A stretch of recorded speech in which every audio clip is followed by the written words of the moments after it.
Hello everyone and welcome to the SBI Securities Weekly Wrap podcast. So first, let's discuss how the markets have been in the week gone by.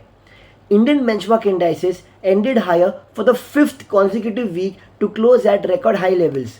For the week, Nifty and Sensex gained 2.4% and 2.3% respectively. Broader markets also closed in line with benchmarks as BSE Mid Cap and Small Cap gained 2.9% and 1.9% respectively for the week. Favorable global cues, upbeat GDP data from US and India, strong FII buying as well as softening bond yield and dollar index helped market to close higher. The third quarter CY23 US GDP came in at 5.2%, which was higher than expectation, while India's 2Q FY24 GDP came in at 7.6%, ahead of the consensus estimate of 6.8% and RBI's estimate of 6.5%. The core sector output grew by 12.1% YOY for October 23, led by strong contribution from electricity, coal, cement, steel and fertilizer sectors. Stable US bond yield and dollar index indicating peaking out US interest rates also helped in keeping investor sentiments upbeat. Aspects to look out during the next week are: the outcome of recently concluded 5 state elections will be an important event to track. The counting will be held on Sunday, that is 3rd of December, and any deviation or unexpected outcome may potentially sour the investor sentiments. Additionally, RBI's MPC meeting is scheduled on 6 to 8 December and hence the commentary related to future interest rate environment amid strong GDP reading will be closely watched. Now, talking about the weekly sectoral gainers and losers on BSE, all the sectoral indices ended the week positively on BSE. The BSE oil and gas, power, PSU, cap goods, realty, metal, bankex, auto, healthcare and consumer durable were the biggest sectoral gainers with weekly gains of 5.8%, 5.7%, 4.7%, 3.7%, 2.9%, 2.9%, 2.8%, 2.7%, 2.5% and 2.4% respectively. Talking about the weekly Nifty 50 gainers and losers, the top gainers in Nifty 50 during the week were Axis Bank, Britannia Industries, BPCL, Adani Enterprises and Hero MotoCorp, while top Nifty 50 losers were IndusInd Bank and Power Grid. Taking a check on some key monitorable. The FIIs net bought rupees 16,708 crores and DIIs net bought rupees 4,354 crores in cash market during the week. Brent crude remained flat at $80 to $81 per barrel despite cut in production by 1 million barrel per day decision taken by OPEC+. The US bond yield cooled to 4.3% from 4.5% during the week. Now, some of the key domestic and international economic news are: the first, Indian GDP growth at 7.6% in 2Q FY24. Indian GDP at constant prices grew 7.6% YOY in 2Q FY24, beating consensus estimates of 6.8%. The growth in GVA at constant prices was led by manufacturing sector with 13.9% YOY growth, followed by the construction sector with 13.3% YOY growth. Agriculture exhibited the least growth of 1.2% YOY on account of erratic monsoons.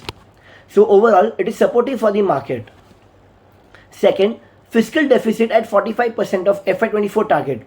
The fiscal deficit as of October 23 stood at rupees 8.03 trillion, touching 45% of the FY24 budget estimate. The estimated deficit for FY24 is rupees 17.96 trillion or 5.9% of GDP. Third, core sector growth at 12.1% in October 23. The index of 8 core industries grew 12.1% YOY in October 23, led by electricity generation with 20.3% YOY growth, followed by coal production with 18.4% YOY growth, cement production with 17.1% YOY growth, steel production with 11% YOY growth, and natural gas production with 9.9% YOY growth. Next, US GDP at 5.2% in 3Q CY23. The US GDP growth in 3Q CY23 grew at 5.2% YOY, indicating the fastest expansion in the economy since 4Q CY21. The data beat the consensus estimates and at a pace well above the Fed's official regard as the non-inflationary rate of around 1.8%.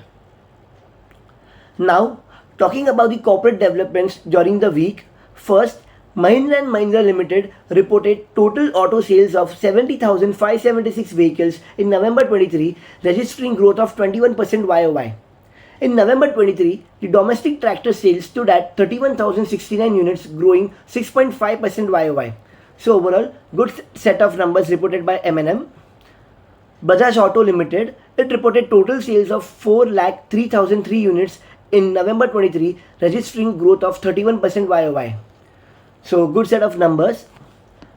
Escorts Kubota, the company reported total sales of 8,258 tractors in November 23, growing 3.7% YOY. The construction equipment segment reported sales of 486 units, registering growth of 20.9% YOY. So overall, good set of numbers reported by Escorts.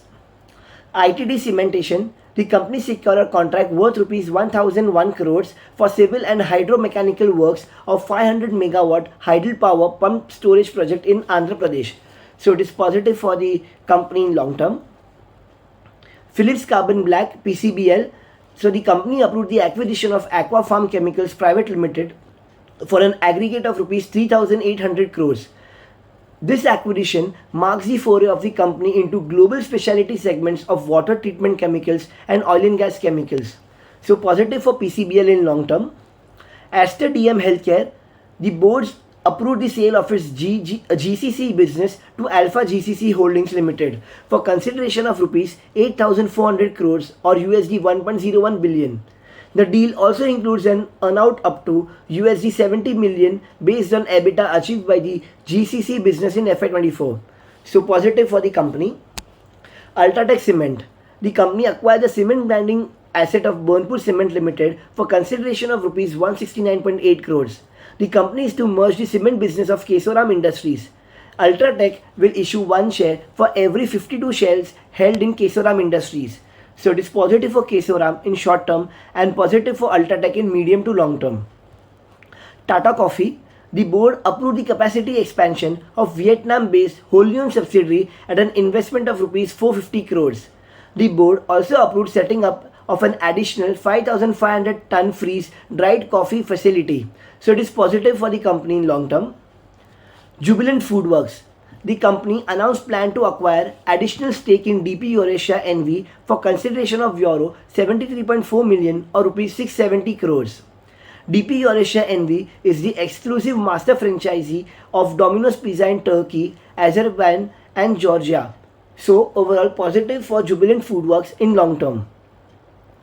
Next, the government accorded initial approval to defense acquisition projects worth rupees 2.23 lakh crore, 98% of which will be sourced from the domestic industries.